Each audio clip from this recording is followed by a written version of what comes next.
Bonjour mes divines et mes divins, me voici pour le cas énergétique tirage du féminin, de la polarité féminine, en ce mercredi 15 janvier.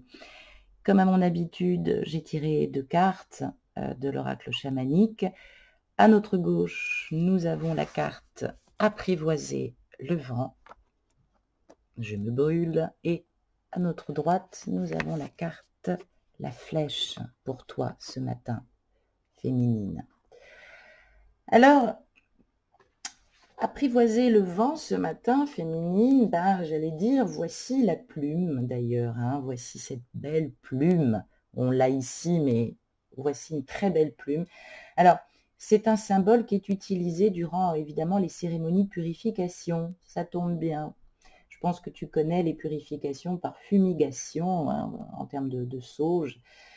Donc, évidemment, c'est là pour te rappeler l'engagement sacré que tu fais dans ta vie. C'est le symbole de l'apport conscient du spirituel dans la matière, insufflant au monde le respect et la reconnaissance des plans supérieurs de l'existence qui influencent et animent toute vie. La plume vient te rappeler symboliquement que tu dois t'engager volontairement dans un partenariat avec le grand esprit, avec la source, avec l'univers, pour co-créer pour le plus grand bien de tous. Donc ce matin, féminin, polarité féminine, on te dit qu'il est temps de purifier ton énergie, d'être présente et de prendre conscience de la façon dont tu communiques. C'est un bon moment pour coucher tes pensées dans un journal, dans une forme peut-être un peu plus cohérente que d'habitude. Tu as peut-être besoin de faire aussi une cérémonie de purification dans ta maison ou dans ton bureau, ou de créer un espace sacré pour pouvoir justement faire des rituels, écrire sur tes rêves, tes désirs, tes projections. Et oui, féminine, que souhaites-tu? Souviens-toi simplement que lorsque cette carte apparaît comme un symbole, eh bien, cela veut te dire qu'il est temps d'honorer l'univers avec déférence et respect. On te parle ce matin de gratitude. Et oui, sois dans cette gratitude. Ben oui, parce qu'il est temps de dissiper tout malentendu avec les autres et avec ton autre. Purifie l'air après les désaccords et permet aux autres de partager leur version des choses ou des faits. Il t'est demandé ce matin de prêter une oreille attentive. Ce n'est pas un temps pour avoir toujours raison, mais un temps pour comprendre plutôt que d'être compris. De bonnes choses vont sortir de ce moment passé, sans parler et sans écrire, peut-être un moment de méditation avec tes guides intérieurs. Tu seras probablement surpris de voir comment les choses se résolvent quand tu accordes de la valeur à toutes les parties prenantes. Ben oui, que ce soit toi, ton masculin, sa vie, puisque tu me diras que tu composes. Non, pas composer, mais en tenir compte, c'est un minimum. C'est-à-dire que on ne peut pas réclamer des choses sans voir le réel. Mais pour que tu puisses à nouveau recevoir cette loi d'attraction, il faut que tu te visualises en train de recevoir, mais il faut aussi bien évidemment que tu purifies, que tu balayes devant ta porte. Avec la carte de la flèche, évidemment, ce symbole vous rappelle que lorsque vous êtes aligné sur votre cœur et votre âme, vous êtes sur la bonne voie. Voilà, c'est ce que je dis. Et vous atteindrez aussi bientôt votre objectif. Ben oui, quel est ton objectif? Alors, soyez fidèle à votre mission d'âme, votre mission de vie, dénouez vos liens, libérez vos karmas, vos contrats d'âme, ou libérez-vous de l'esclavage de l'ambiance, de l'ambition débridée de vouloir mener à terme évidemment ce parcours. C'est le moment présent qui se révèle être le moment de contact au cours duquel ton intention rencontre le monde matériel. Et oui, on parle de loi d'attraction, on parle ce matin de loi d'abondance. La flèche symbolise également la nécessité de libérer ta créativité dans la matière. Lorsque la flèche siffle dans les airs, eh bien, elle t'invite à demeurer attentive et elle signifie que tu es sur le point de faire ta marque dans certains aspects de ta vie. Je ne sais pas si c'est très français ce que je viens de dire. Mais bon, bref, ça illumine le moment de contact au cours duquel tu sais que tes désirs et tes intentions voyagent dans le vent vers ton masculin. Donc attention à ce que tu dis, attention à ce que tu poses dans la matière, même si tu ne lui parles pas, parce que ça pourrait atterrir au mauvais endroit. Mais si tu fais attention à ce que tu dis et si tu es constructive et positive, alors pour le plus grand bien, évidemment, cette flèche va atterrir au bon endroit. Donc, soyez convaincus que votre travail consiste aussi à être détendu et concentré en gardant un œil sur le résultat, tout en espérant fortement qu'il aboutisse et comme il est censé le faire grâce à la source. Ne vous souciez pas du comment, du pourquoi, de la forme exacte, on s'en fiche. Ce n'est pas le moment d'interférer avec la manière que la flèche vole ou de t'opposer à la source ou de trop surréagir. Cette flèche atteindra sa cible. Et bien sûr, tu auras forcément quelque chose à célébrer, féminine. Donc, il est temps de reconnaître que si tu persistes dans la voie que tu suis actuellement, tu pourrais agir contre tes propres intérêts. Donc, peut-être qu'il se pourrait que tu veuilles tellement gagner que tu en oublies le véritable objectif de ce parcours qui est l'amour. Et si votre flèche n'a jamais été destinée à atterrir là où vous le voulez, peut-être aussi qu'en ce parcours, cette connexion et cette rencontre, elle n'est que faite que pour te faire grandir. Et peut-être que derrière, il y a une autre flamme qui arrive. Ça peut être le cas aussi. Donc, il est maintenant temps de t'arrêter, de te demander si ce que tu désires mérite vraiment aussi toute l'énergie que tu y mets. Peut-être qu'effectivement, cette relation est arrivée à un terme. Peut-être que tu mets trop d'énergie qui se retourne contre toi. Donc, arrête de pousser ta petite boule de purin qui est pris, sage, s'il te plaît. Donc, c'est un signe aussi pour te prévenir que quelque chose de mieux aussi t'attend. Donc, réfléchissez à la sagesse de ne pas obtenir aussi ce que vous voulez. C'est pas grave ça. Souffrir dans ce cas, évidemment, c'est une façon aussi de guérir ces parties en vous, ces parties que vous sentez indignes et vos blessures d'âme. Donc c'est vrai que c'est des parties qui t'inquiètent en ce moment avec cette pleine lune, mais on doit en passer par là. Il faut faire la paix avec ces voix intérieures et c'est vraiment ce que tu dois travailler, ce que tu dois atteindre ce matin. Voilà ce qu'on te dit. Alors évidemment, j'ai tiré 4 cartes de la Méodec. Nous allons voir la source de tes peurs, qu'est-ce qui limite tes actions, les influences extérieures. J'ai tiré la maison 1, tiens, et j'ai tiré la maison 8. Alors évidemment, on va te parler avec cette maison 1 de personnalité, d'identité, d'individualité, d'individuation, de commencement, de but et d'objectif. Et cette maison 8 va te parler évidemment de transformation, de remise en cause, de sensualité, de mort aussi, et d'argent, il faut bien le dire. Alors, cette maison 1 conjointe en maison 8, évidemment, elle va te parler principalement, j'allais dire, oui, enfin, de pouvoir de transformation. Pardon, j'étais en train de réfléchir. C'est vrai que cette maison 8, conjointe à la maison 1, j'essaye de faire le lien entre les deux parce que ce sont deux maisons très opposantes. Alors, la maison 8 est attachée au scorpion. Ça symbolise qu'est-ce que j'ai, c'est quoi mes acquis, qu'est-ce que je reçois. On parle aussi de possession. On nous parle aussi de l'élément eau. Finalement, c'est ce que se travaille aussi la polarité masculine. Alors, cette maison 8, évidemment, elle correspond exactement, enfin, conjoint à la maison 1, elle correspond exactement aux responsabilités nées de la mutualité des relations. On va nous parler de relations.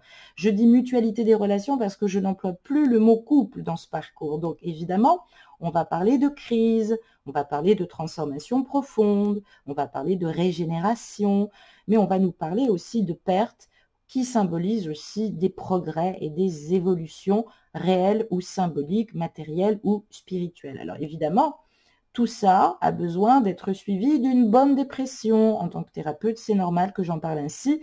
C'est notre inconscient personnel où sont refoulées d'ailleurs les expériences affectives inexploitées qui peuvent nous faire cristalliser aussi des complexes. Alors, La maison 8, elle représente l'argent qui provient des autres. On parle des crédits, on parle des dons, on parle du partage, on parle d'héritage, on parle aussi de trésors cachés.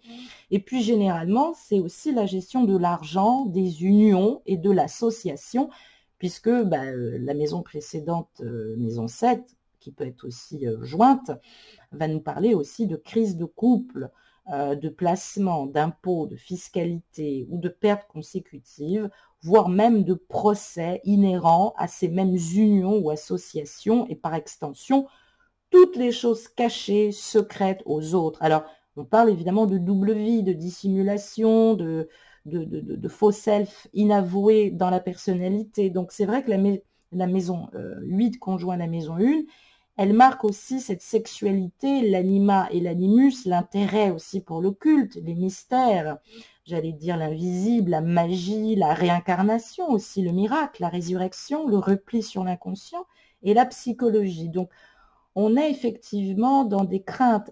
Oui, féminine, hein, tu as vraiment peur hein, qu'on te cache quelque chose. Hein, tu passes ton temps à sonder. Donc, on parle du goût du secret. Hein, donc, tu es terrifiée. Alors, tu peux très bien des fois inventer des choses hein, par jalousie, par possessivité. On nous parlait de la mort, mais surtout on nous parle de l'autodestruction, des angoisses, du goût morbide aussi hein, que tu peux y mettre. Hein. Donc, c'est vrai que ces deux maisons ensemble, elles nous donnent quelque chose de complexe, d'ambivalent. Mais tout ça, en fait, nous parle de sécurité émotionnelle. Eh ben oui, ma chérie, tu n'es pas très sécu au niveau émotion. Hein. Il va falloir le travailler. Alors, tu vas me dire, c'est de la faute de mon jumeau. Pas forcément. C'est vrai que ton jumeau active pas mal de choses, mais déjà, je l'ai dit, ce parcours nous enseigne à ne pas tomber dans ces croyances et ces schémas millénaires que la féminine a besoin de sécurité émotionnelle vis-à-vis d'un homme. L'homme n'est pas que là, l'homme ou le partenaire, hein, n'est pas que là pour cette sécurité financière. Donc, on nous parle de sécurité émotionnelle. C'est vrai qu'on a tendance, je l'ai dit, à fouiller dans les tréfonds du très bas de sa psyché. Hein, on peut imaginer tout et son contraire. C'est vrai que ça peut nous faire penser, parce que ça se rapproche aussi beaucoup quand même de Pluton, hein, puisque je parlais du Scorpion. Alors, on a tendance, comme disait Jung, à catapoliser dans l'autre, c'est-à-dire que nous lui transmettons nos réactions transformatrices et destructrices, et puis du coup, ça intervient dans notre relation avec notre autre. Donc, il faut faire très attention. Alors, parce que ça peut nous renvoyer évidemment d'un seul coup du concret, des choses qu'on peut se prendre en pleine face, et puis ça peut déclencher pas mal de choses équivoques et destructeurs. Donc attention, méfie-toi de ce côté destruction, toi aussi morbide que tu as, ma chérie. Apprends à travailler ta sécurité émotionnelle, et non pas la sécurité tout court, monétaire, mais la sécurité émotionnelle.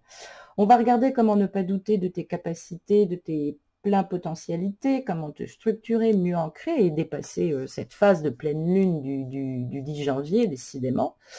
J'ai tiré donc un carré en aspect astrologique et j'ai tiré l'élément feu. J'allais dire, ça ne m'étonne pas. Alors, évidemment, ce carré va nous parler de tension, de stress, d'énergie qui pousse à l'action, à l'évolution et malheureusement des fois déclenchement et destruction. Et puis l'élément feu qui nous parle d'action, d'énergie, d'élan, de passion, de volonté, de désir et d'enthousiasme. Ben oui, le feu, je l'ai dit, peut tout brûler. Attention. Donc, c'est vrai que conjointement, symboliquement, cet aspect du carré avec l'élément feu, qui peut symboliser aussi ce prolongement tout à l'heure que nous regardions sur les peurs, avec ce « je suis », ce sentiment de personnalité. On va parler évidemment d'individuation avec cet élément feu et de philosophie de vie. Alors, on va nous parler aussi de ton ascendant. L'ascendant reflète ta personnalité. Le soleil, évidemment, c'est comment tu t'incarnes une première fois sur cette terre, mais l'ascendant, lui, c'est ta personnalité. Donc, il correspond à ton caractère affiché, ce que les gens perçoivent de toi, le vernis social que tu laisses paraître, l'apparence. Ça peut nous parler aussi de part d'hérédité, conjointement à la maison 4. Donc, On parle de tempérament qui est tourné sur l'extérieur. On parle de vitalité active au quotidien. On parle aussi d'ego, d'individualité, d'individualisme profond dans le processus d'individuation, bref, du moi qui se construit par opposition aux autres. Eh bien oui. Donc, il se pourrait ce matin que tu travailles cette conscience de toi-même, la conscience de soi. La conscience de soi, c'est pas une entité, enfin si, c'est une entité séparée. Il y a ton jumeau, c'est une chose, mais arrête de te fondre complètement en lui, au point d'en perdre tout raisonnement et toute personnalité. Bon, je sais, c'est l'hôpital qui se fout de la charité. On passe toutes par cet état. Donc, c'est vrai que là, on parle de personnalité et d'archétype et de conscience. Donc, on est évidemment avec cet élément feu, dans une volonté, une vitalité profonde. On parle aussi de libre arbitre et d'idéal à réaliser. Tu as ton libre arbitre, tu fais ce que tu veux. Et le premier objectif sur ce parcours, c'est ton aboutissement, c'est ton plein épanouissement. Quand je parle de fusion à la fin de ce parcours, c'est pas le fait de se retrouver, de regarder la télé ensemble. La fusion, c'est ton idéal de moi que tu réalises sans faux masque. Donc, on est évidemment dans des archétypes de conscience de l'âme. Pour les croyants, évidemment, ça peut parler encore plus fort de spiritualité et de maître et de disciple. Donc, on parle de rayonnement. Sors ces rayons solaires. Ils sont entre les couches, on va dire. Hein. Donc, retire les surfaces et rayonne, ma chérie. Donc, c'est vrai qu'il est important aujourd'hui que tu comprennes la différence et la part de tes personnalités qui se plient des fois aux conventions sociales, qui essayent d'évoluer dans le théâtre social, qui cherchent à être indépendantes, à être considérées, qui est aussi influencée par les autres, puisque tes valeurs profondes sont souvent influencées par les autres. On parle aussi de nuancer tes rapports aux autres, et bien évidemment de retravailler l'harmonie, voire peut-être qu'il y a une dissonance avec ton autre au niveau de la communication, mais c'est important aujourd'hui de peaufiner ton caractère parce que ton caractère et son caractère te permettra aussi, plus tu te connaîtras, mieux tu seras capable de comprendre les autres. Ça te permettra aussi de faire face à ton destin, à cette atmosphère justement écrite dans ce parcours flamme jumelle et dans cet amour naissant, puisque tu peux être maintenant aujourd'hui au début de cette relation. Tu étais en liaison pour les triangulaires, mais peut-être qu'effectivement tu es au début vraiment d'une construction. Alors, je l'ai dit, ton état d'action et de réaction est lié évidemment sur la manière dont on te l'a enseigné, sur l'état aussi de mère, du lien mère-enfant ou de ta relation avec ta mère aussi. Hein. C'est ça qui travaille aussi ton insécurité émotionnelle. Et puis toi, en tant que mère aussi, peut-être que c'est compliqué, en tout cas depuis un certain temps. Donc, on parle d'énergie, on parle de personnalité, on nous parle aussi de transit, et d'amour propre, et d'égocentrisme, et de dynamisme, et de changement d'humeur. Donc attention, tenir compte aussi de ce feu d'action qui pourrait te faire chuter. On est dans un climat d'introversion. C'est important de cultiver son secret dans la matière. Tu peux cultiver ta vie intérieure. Il n'y a que comme ça que tu pourras communiquer en ce moment avec ton masculin. Voilà ce qu'on te dit. J'ai tiré une carte du grand oracle de l'amour pour connaître évidemment eh bien, toutes tes chances émotionnelles et sentimentales ce matin. Et nous avons la carte, eh bien oui, de l'engagement. C'est très symbolique à tout point de vue. La carte de l'engagement, évidemment, elle va te parler avec ce numéro 28, 2 et 8 qui nous donne le 10, le 1, donc principe d'énergie, d'action et de commencement, évidemment, mets en avant ta personnalité. Organise-toi, prends ton courage à deux mains, sois pleine de volonté, mais pas de pleine volonté et d'exigence ou d'intransigeance. On voit évidemment dans cette lettre manuscrite un engagement aussi affectif. Donc, on est dans des énergies de décision importantes sur ton futur, sur ta manière de t'investir. Peut-être que jusqu'à maintenant, tu aimais trop, tu aimais mal.